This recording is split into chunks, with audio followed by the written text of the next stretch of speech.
조영자 권사님 오는 금요일, 내일 입원하시고 금요일 이제 수술하게 되시는데 이번 수술이 우리 조영자 권사님에게 새로운 날을 허락해 주시는 새로움의 은혜가 있기를 바랍니다. 그뿐만 아니라 이번 수술을 통하여 하나님께서 걷는 기쁨을 주시기를 바랍니다. 무릎 수술하고 나면 한동안 다시 보행 연습도 하셔야 되고 고통이 처음에 큽니다. 우리가 잠깐 동안 얼굴을 보지 못하는 시간들이 있을 텐데 그 기간 동안 하나님께서 우리 조영자 권사님을 지켜주시고 홀로 계실지라도 외롭지 않고 담대하실 수 있도록 은혜를 베풀어 주시기를 바랍니다. 이제 수요 예배 때 이제 베드로전서 말씀을 보게 됩니다. 참 기쁩니다. 베드로전서 말씀은 오늘날 튀르키예, 터키라고 말하죠. 터키를 아나톨리아라고 말하기도 합니다. 터키가 이렇게 디귿자처럼 나라가 있는데 그 땅을 아나톨리아라고 부르기도 합니다. 아나톨리아라는 것은, 아나라는 것은 위로라는 헬라어인데 아나톨리아, 해가 뜨는 곳이라, 해가 위로 떠오르는 곳, 뭐 이런 뜻입니다. 해 뜨는 곳, 이런 뜻입니다. 튀르키예는 참 특별합니다. 우리 그리스도인들에게 있어서 그 땅은 어떻게 다가와야 되는가? 믿음을 지키며 하나님 말씀을 그대로 준행한 노아와 그리고 노아가 다시금 하나님 은혜를 입고 시작한 그 아라랏산에 있는 곳이 터키입니다. 튀르키예. 그리고 하나님만 딱 붙들고 다 자기를 위해, 자기 이름을 위해 살아가는 세상에서 하나님 이름을 붙들고 믿음으로 나온 아브라함의 시작이 바로 이 튀르키예입니다. 하란. 그것이 튀르키예에 있습니다. 그리고 예수님이 오시고 이 교회가 이 땅에 세워졌는데 교회의 본이 되는 7교회가 있었습니다. 그 아시아 7교회가 다 오늘날 튀르키예에 있습니다. 그러니 인류의 중시조인 노아의 시작, 믿음의 시작인 아브라함의 시작, 그리고 교회의 시작이라고 확산되어서 시작되었다고 볼 수 있는 그 교회, 아시아 교회, 다 이것이 터키에 있습니다. 그래서 이 땅은 참으로 우리가 잃어버려서는 안 되는 소중한 땅인데 지금 그곳에는 온통 이슬람입니다. 8,500만 명 중에 1만 명도 안 됩니다. 그 큰 땅에 우리로 말하면 한 도, 경기도와 같은 이런 큰 땅에 교회 하나 없습니다. 수원이나 성남 같은 큰 도시에 교회 하나 없습니다. 한 번도 예수님을 듣지 못하고 살아갑니다. 사람들이 이렇게 살아갑니다. 그 땅이 회복되기를 바랍니다.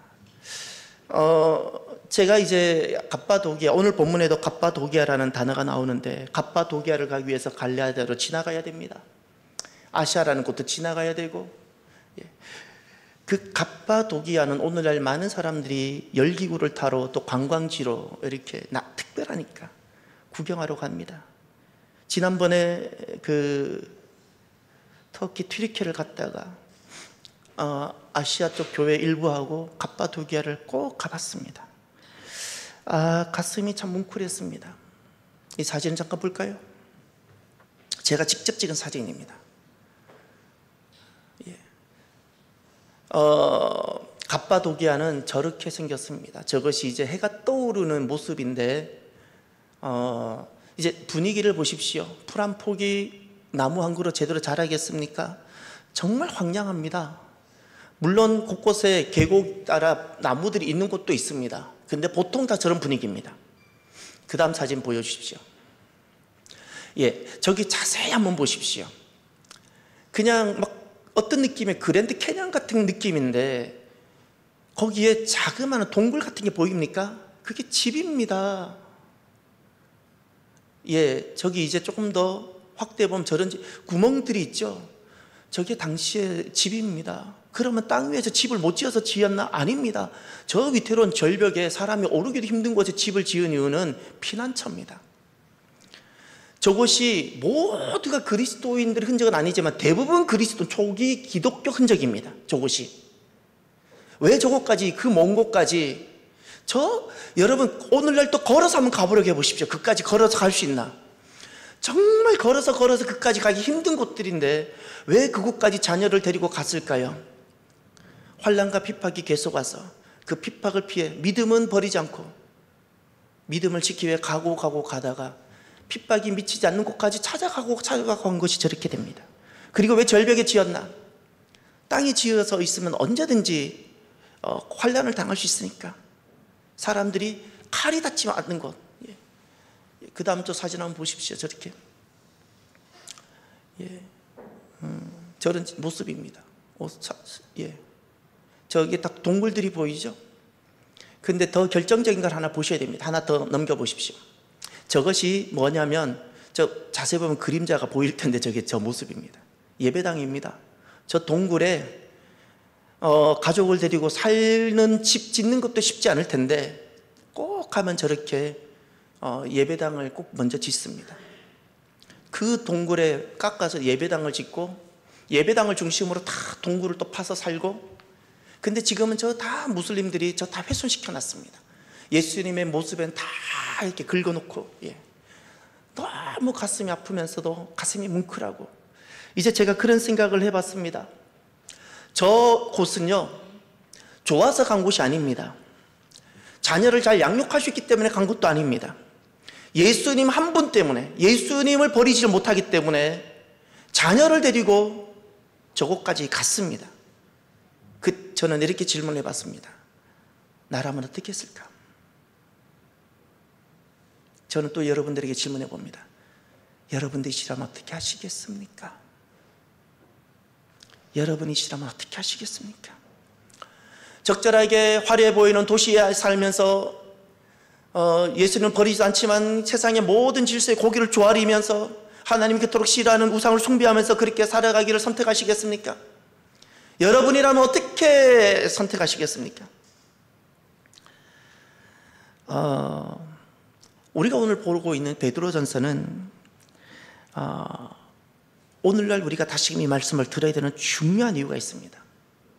주님께서 말세가 있다고 말씀하셨고, 그 말세에 하나님 백성들이 고통을 하게 된다고 말씀하셨습니다. 하나님 백성으로 살게 되면 너무 삶이 잘 되고 이런 것이 아니라 하나님 백성으로 살아가는 것이 말세가 되면 고통이 된다고 말씀하셨습니다. 마태복음 24장에 보면 주님께서 재림하시기 전에 환란의 순서들이 나오는데 전쟁도 나오고 재난도 나옵니다. 그런데 이것은 진짜 고통이 아닙니다. 이것은 모든 사람이 함께 겪는 거니까 이것은 차라리 또 견딜 수 있다고 칩시다. 그런데 그리스도인이기 때문에 겪는 고통이 있습니다. 그리스도인이기 때문에 겪는 고통이 무엇인가? 세상으로부터 미움을 받는다 말씀하셨어요. 내가 정말 믿음을 지킨다면 믿음을 지키는 이 삶은 세상으로부터 인정받지 못하고, 그리고 손가락질 받고, 그리고 미움을 받게 되는 때가 올 거라고 예수님이 말씀하셨습니다. 이것 때문에 많은 사람들이 주님을 떠난다, 실족한다 말씀하셨고, 많은 사람들이 거짓 선지자 메시지에 속아서 참된 진리가 아니라 거짓된 진리를 붙들고 떠날 거라 말씀하셨고, 많은 사람들의 사랑이 식어진다 그랬는데 그 사랑은 하나님에 대한 사랑입니다. 왜냐하면 손가락질 받고 미운 물건이 되고, 교회를 다닌다는 것 자체가 이제는 손가락질 받는 시대가 올 거니까 사람들은 하나님 사랑하기를 두려워하고 적절하게 사람들한테 밉지 않는 수준으로 그렇게 변절해 가면서 살아갈 거라는 겁니다. 그래서 오늘 우리가 이 베드로전서 말씀을 들어야 되는 중요한 이유가 있습니다. 미움받을 준비가 되셨습니까? 세상으로부터 사랑받지 못할지라도 나는 하나님 사랑, 그분만의 사랑으로 나는 만족하고 나는 걸어갈 준비가 되셨습니까? 나는 세상으로부터 손가락질 받아낼 준비가 되어져 있습니까? 그렇지 않다면 나는 믿음은 실패합니다. 오늘 이 베드로전서의 말씀은 어떤 말씀인가? 당시의 이 베드로전서 말씀은 박해를 직면하고, 그리고 주님을 결코 떠날 수 없기 때문에 피난간, 흩어진 신앙 공동체에 그들의 믿음을 위로하고 그리고 소망을 주기 위해서 주님 주신 말씀입니다.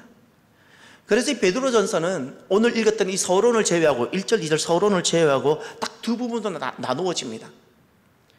어디를 보셔야 되냐면 3장 7절을 가십시오. 3장 7절과 8절 사이를 딱 나눠 주십시오. 3장 7절과 8절, 3장 7절 그 전까지가 일부입니다. 일부. 1장 3절부터 3장 7절까지가 일부인데, 일부는 고난, 환난 중에서 그리스도인들, 신앙 공동체가 살아야 할 삶에 대해서 말씀합니다. 아무리 환난이 있을지라도, 우리가 흩어져서 저렇게 갑바도기아에서 짐승들처럼 동굴처럼 동굴 안에서 살아갈지라도 우리는 우리가 살아가야 될 삶이 있다고 말씀하셨고, 그 삶의 핵심 되는 개념을 거룩이란 한 단어로 다 설명하고 있습니다. 단순히 에헤마는 거룩이 아닙니다. 구체적으로 모든 것들이 있습니다. 그러나 그 모든 것을 한마디로 말하면 거룩입니다. 또 한 가지, 3장 8절부터 마지막까지는 신앙 공동체가 고난을 받고 있는데, 그 고난이 어떤 의미가 있는지, 고난의 의미를 설명합니다. 매우 중요합니다. 욥기가 신정론, 고난이 왜 있습니까? 라는 것에 대해서 답을 주는 것이 욥기입니다. 하박국도 마찬가지입니다. 신정론, 하나님이 계시는데 왜 악이 있으며 왜 이렇게 악에 횡행하느냐라는 그 악에 대한 문제에 또 답해주고 있는 것이 하박국서입니다. 더불어 베드로전서가 그리스도인들이 믿음을 지킬 때 겪게 되어지는 이 고난이 무엇인지를 말씀해주고 있는 그 하나님 말씀이 바로 베드로전서입니다. 그래서 오늘 우리들에게 점점 마지막 시대로 가고 있는 우리들에게 너무나도 필요한 복음과 같은 말씀이 바로 베드로전서입니다. 그러면 오늘 이 서론의 부분에서 1절, 2절에서 주님은 교회를 어떻게 보시는가? 예수님께서 베드로를 통해서 보시는 교회입니다. 예수님께서 베드로를 통해서 보시는 신앙 공동체는 딱 둘입니다. 하나는 고난받는 종말 공동체, 두 번째는 은혜와 평강의 사랑 공동체. 주님께서 이 땅에 남겨진, 주님께서 다시 오실 때, 되찾으실 때까지 이 땅에 존재하는 교회를 주님 그렇게 말씀하셨습니다. 고난받는 종말 공동체다. 그리고 은혜와 사랑 가운데, 은혜와 평강 가운데 있는 사랑 공동체다. 종말 공동체, 그냥 고난받는 종말 공동체, 은혜와 사랑 가운데 있는 사랑 공동체. 그러면 먼저 하나님이 보시는 교회는 고난받는 종말 공동체라 그랬는데, 저와 여러분들이 하나님이 보셨을 때 교회로, 하나님이 보셨을 때 성도로 보여지기를 바랍니다. 고난 받는다 말씀하셨어요. 고난 없는 것이 아닙니다. 고난 받는다 말씀하셨어요. 자, 그러면 1절을 먼저 한번 보십시오. 고난받는 종말 공동체가 1절에 나옵니다. 예수 그리스도의 사도 베드로는 본도, 갈라디아, 갑바도기아, 아시아와 비두니아에 흩어진 나그네, 아멘.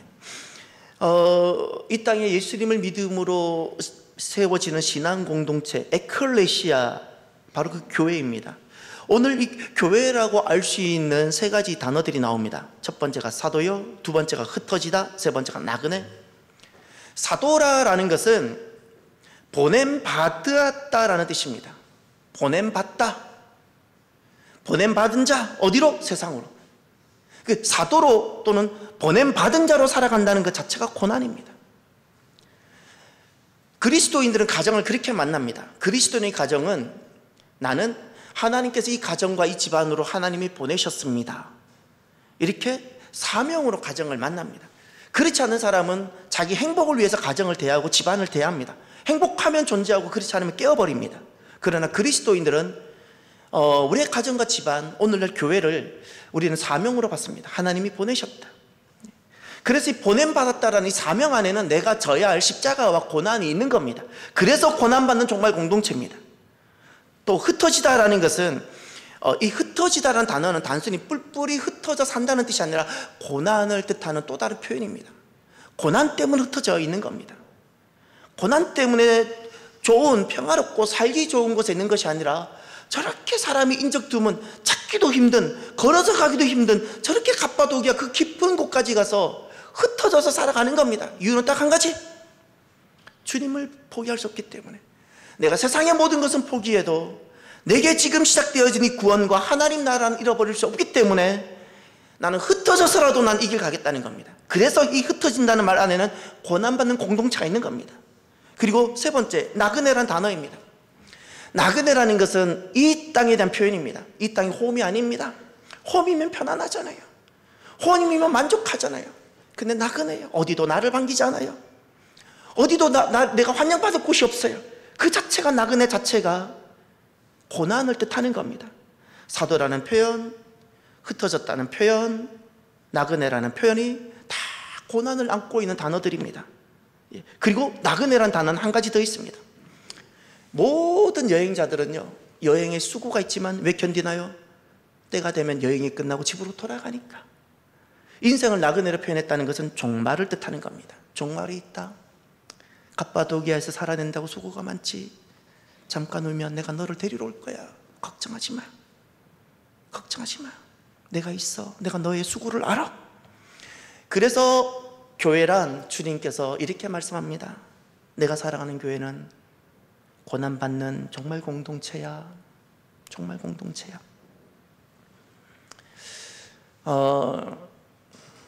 편안하다는 것이 진리일까요?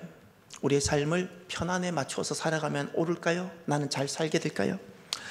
내 삶에 고난이 찾아올 때 어떻게 하면 고난이 없는 길로 가는 것이 잘 선택한 것이 옳은 것일까요? 내 인생에 고난이 찾아오면 내 인생은 실패한 것일까요? 우리가 이런 세계관, 내가 만약에 이런 세계관으로 내가 만약에 살아간다면 불가능한 것이 그 얘기 하나 있습니다. 믿음의 여정은 불가능합니다. 편안한 것을 추구하고 가능하면 고난이 없는 길을 걸어가는 사람, 고난이 오면 나는 실패했다고 여기는 사람은 믿음의 여정은 결코 이루지를 못합니다. 믿음은 철로 역정입니다. 철로 역정입니다. 좁고 협착하여 찾는 이가 적다고 말씀하셨습니다. 좁고 협착하여 찾는 이가 적다. 결코 여러분의 자녀, 우리의 자녀들을 꽃길로 축복하지 마십시오. 그 축복이 아니라 내 자녀를 망가뜨리는 겁니다. 우리의 인생에 꽃길도 오겠지만 내 인생에 꽃길이 주어지지 않을 때가 더 많을 것입니다.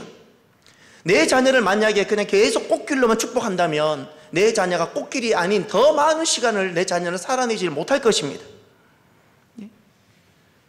그래서 꽃길로 내 자녀를 축복하는 것은 결코 축복이 아니라 내 자녀가 실패할 가능성으로 내가 부모로서 초대하게 됩니다. 오늘날 내 신앙과 교회를 타락시키는 곰팡이가 하나 있습니다. 곰팡이는 소리 없이 쫙 퍼집니다. 여러분, 곰팡이가 피고 이렇게 나는 것을, 소리를 들었거나 이렇게 막 번지는 것을 옆에서 본 적이 있습니까? 자고 나면 퍼져 있고 자고 나면 퍼져 있지 않습니까? 오늘날 우리 교회와 신앙을 타락시키는 것이 있는데, 그 곰팡이같이 타락시키는 것이 있는데, 행복, 편안, 부유함, 번영, 다 세상에서 너무나도 소중하게 여기는 가치들입니다. 근데 이것이 오늘날 교회, 그리고 오늘날 신앙을 소리 없이, 소리 소문 없이 타락시키고 변질되게 만드는, 어느 날 돌아보면 교회가 아니라 온통 곰팡이인 거예요. 어느 날 돌아보면 온통 그냥 내 몸뚱아리가 영적으로 보면 영적 곰팡이로 가득 뒤덮여 있는 겁니다.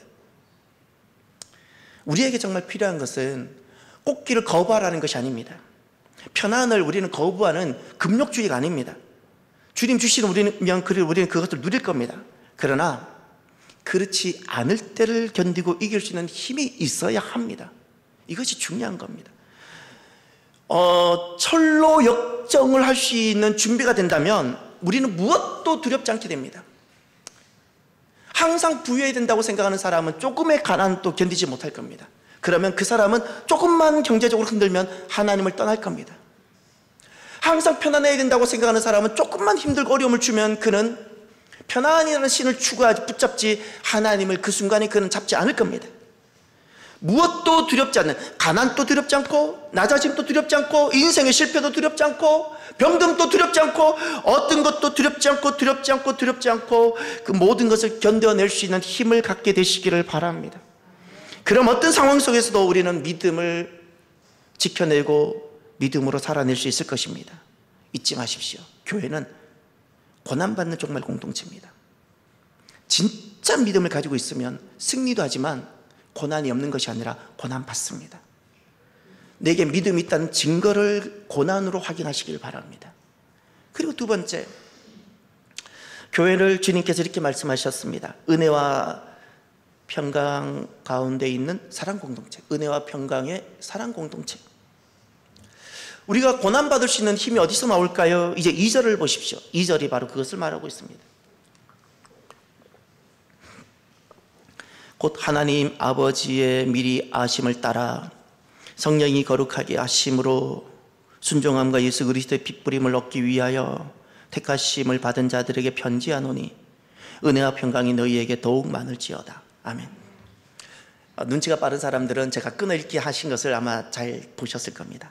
실은 제가 끊어읽기, 잠깐 끊어읽는 그 모든 것은 그렇게 끊어서 보셔야 된다는 뜻입니다. 동사는 여기 택하심을 받다라는 단어 있죠. 예, 택하심을 받다, 바로 그겁니다. 거기 택하심을 받다가 가장 중요한 겁니다. 이것이 사랑입니다. 선택이라는 것은 하나님 최고의 사랑의 구약적 표현입니다. 신약에서 하나님의 사랑의 표현은 복음입니다. 은혜입니다. 구약에서 하나님의 사랑은 선택입니다. 이 택하심, 하나님의 선택, 이것 자리가 하나님의 사랑입니다. 하나님의 사랑이 어떻게 나타났습니까? 삼일체 하나님으로 나타나셨습니다. 첫 번째, 하나님 아버지의 미리 하심, 이것이 예정입니다. 예정이라는 것은 운명론처럼 이재백이라는 사람이 2024년 4월 오늘 며칠이죠? 21일인가요? 그리고 11시에 이런 이야기를 할 거라고 정해두었다, 프로그래밍 해두었다는 뜻이 아닙니다. 예정이라는 것은 그런 운명론, 결정론이 아닙니다. 점치듯 운명론에 빠지면 사람은 점쟁이를 찾아갑니다. 그리스도 안에서는 모든 것이 가능한 줄 확신하시길 바랍니다. 우리는 모든 것이 가능합니다. 모든 것이 가능한 존재입니다. 예정이라는 것은 이런 겁니다. 우리가 하나님을 만나고 나서 내 인생을 돌아보니까 하나님이 얼마나 오래전부터 나를 사랑하시고 나를 위해 오랫동안 모든 것을 준비하고 계획해 두셨는지를 내가 알아가면서 그때 그것을 알게 된 한 심령이 하나님을 고백하며 찬양할 때 나오는 것이 하나님 예정하셨어요. 하나님 예정하셨네요. 나 같은 것을 이렇게 사랑하셔서 하나님께서 오늘날 이곳에 나를 두시려고 오래전부터 준비하셨네요. 하나님 이렇게 여호와 이르라 하셨고 나를 이렇게 사랑하셨네요 라고 고백하는 것이 예정인 거예요. 하나님 사랑을 찬양할 때 나오는 것이 예정입니다. 예정.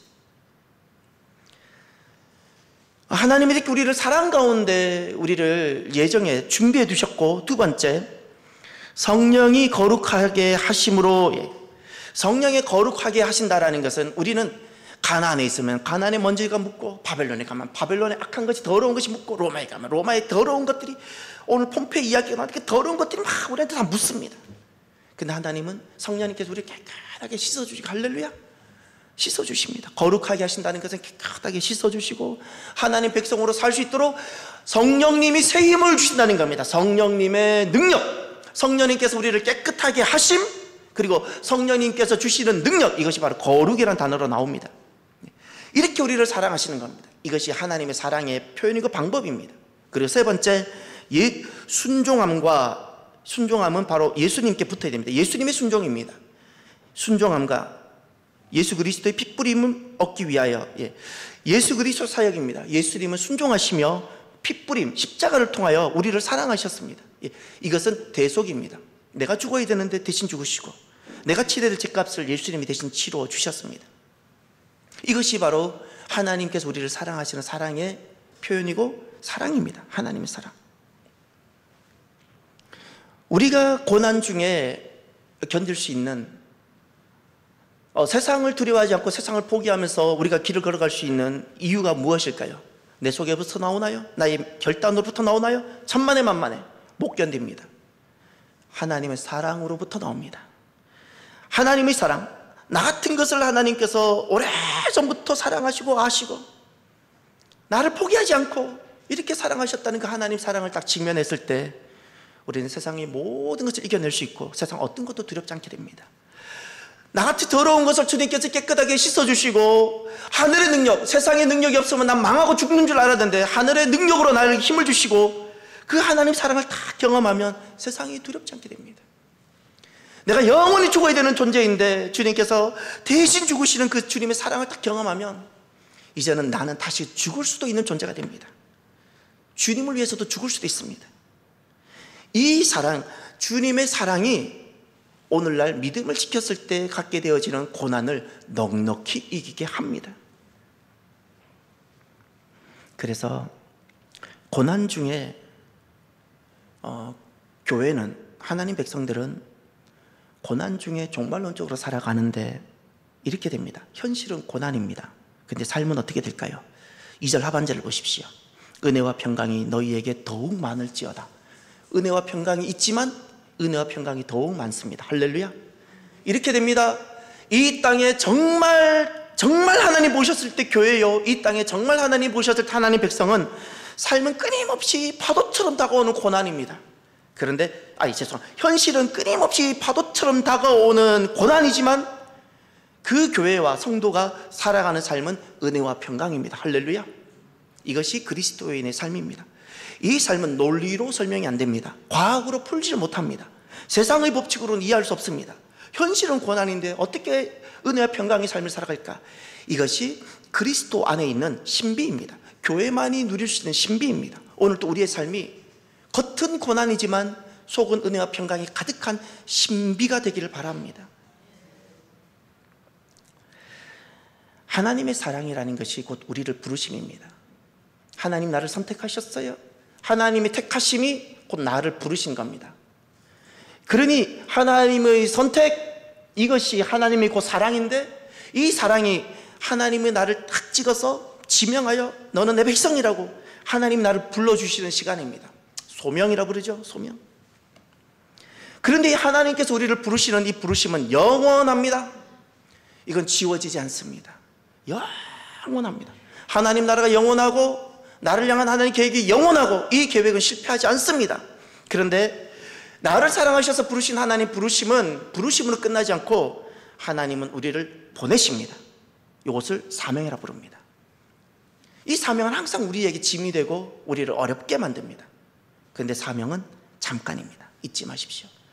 하나님의 부르심은 영원하고 하나님 나라는 영원하지만 하나님께서 우리를 보내시는, 사도와 같이 우리를 각각 곳곳에 가정으로 세상으로 보내시는데 이 삶은 참 경우에 따라 참 많이 힘들고 어렵기도 합니다.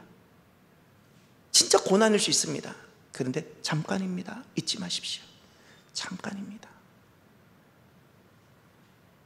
부르심은 영원하고 우리가 가야 되는 보내심의 길은 잠깐입니다. 우리 인생을 돌아보면 알잖아요. 우리가 돌아보면 내가 벌써 여기까지 왔나? 내가 여기까지 왔나? 앞으로 남아있는 시간이 더 잠깐입니다. 그러나 부르심은 영원하고 내가 앞으로 가야 될 보내심의 그 사명의 길, 십자가의 길은 잠깐이라는 사실을 잊지 마십시오. 그러니 그 잠깐이 어렵다고 내가 십자가를 내려놓는 것은 가장 어리석은 것 아니겠습니까? 영원한 하나님 나라를 잠깐 살아가는 동안 항상 내게 준비되어져 있는 영원함을 잃어버리지 마십시오. 항상 영원함을 보십시오. 항상 영원함을 보면서 그림자 같은 이 세상을 이겨내시길 바랍니다. 잠깐인 고난을 이겨내시길 바랍니다. 오늘 내게 찾아오는 고난을 보기보다 나를 사랑하신 하나님 사랑을 보십시오. 오래전부터 나를 사랑하셔서 나를 아시고 품으시는 그 하나님, 그리고 나 같은 것을 깨끗하게 씻으시고 하나님의 능력으로 덧입혀주신 성령님의 사랑, 그리고 나 대신에 모든 것을 고난받으시고 대신 다 담당하시고 죽기까지 그 모든 값을 지불하신 그리스도의 사랑, 하나님이 나를 어떻게 사랑하시는가, 사랑을 보십시오. 내 겉모습에 둘러싸고 있는 고난을 넘어 하나님의 사랑을 보십시오. 그 하나님의 사랑이 오늘 나를 살게 하십시오. 고난이 없는 삶을 추구하지 마시고요. 무엇을 두려워해야 되는가? 하나님 사랑이 느껴지지 않는 그 삶을 두려워하십시오. 내가 하나님을 사랑하지 않는 삶, 아무리 다가가도 내가 하나님 사랑이 안 느껴지는 삶을 정말 두려워하십시오. 그 삶이 망한 삶입니다. 고난 유무가 내 인생을 결정짓는 것이 아니고요, 내가 하나님을 사랑하느냐, 하나님이 나를 사랑하시는 것을 내가 알고 내가 하나님을 사랑하는 삶이 있느냐가 중요한 겁니다. 사랑하는 성도 여러분, 오늘부터 우리는 이제 베드로전서의 말씀을 보게 되는데, 교회는, 주님께서 보시는 교회는 이와 같다고 말씀하셨습니다. 고난받는 정말 공동체, 근데 그 고난을 하나님의 사랑으로 이기는 공동체라 말씀하셨어요. 하나님의 부르심은 영원하다는 것을, 하나님 사랑은 영원하다는 것을 잊지 마시고요, 내게 주어진 이 잠깐의 그 하나님의 보내심, 이 사명은 잠깐이라는 사실을 기억하십시다. 그럼 우리는 다 이겨낼 수 있습니다. 지난달 갑바도기아에서 그 믿음을 지키면서 그 동굴 속에서도 믿음을 지켜냈던 그 승리자들처럼 오늘 또한 우리들의 그 동굴 속에서 우리 또한 승리하고 이겨낼 수 있을 것입니다. 저는 또다시 말씀합니다. 말세에 고통하는 때가 분명히 온다고 말씀하셨고, 예수님을 믿는다는 것 자체가 세상으로부터 인정받지 못하고 미움을 받게 되는 때가 올 거라고 말씀하셨습니다. 그것 때문에 많은 사람들이 하나님을 떠나고 하나님에 대한 사랑을 버릴 거라고 말씀하셨는데, 저와 여러분이 차라리 고난을 받고 하나님 사랑을 택하는 저와 여러분이 되길 바랍니다. 고난 두려워하지 맙시다. 잠깐입니다. 그리고 하나님 나라는 영원합니다. 기도하겠습니다. 오늘 나에게 주시는 말씀을 가슴에 새기고요, 보내심을 받은 이 삶에는 고난이 따르는데, 그 고난의 크기보다 나를 사랑하시는 하나님 부르심, 그 사랑의 크기를 보고 고난 속에 능히 승리하며 걸어가는 여러분, 저와 여러분이 될 수 있도록 함께 우리 결단하며 기도하길 바랍니다. 기도합시다. 할렐루야. 하나님 아버지 감사합니다.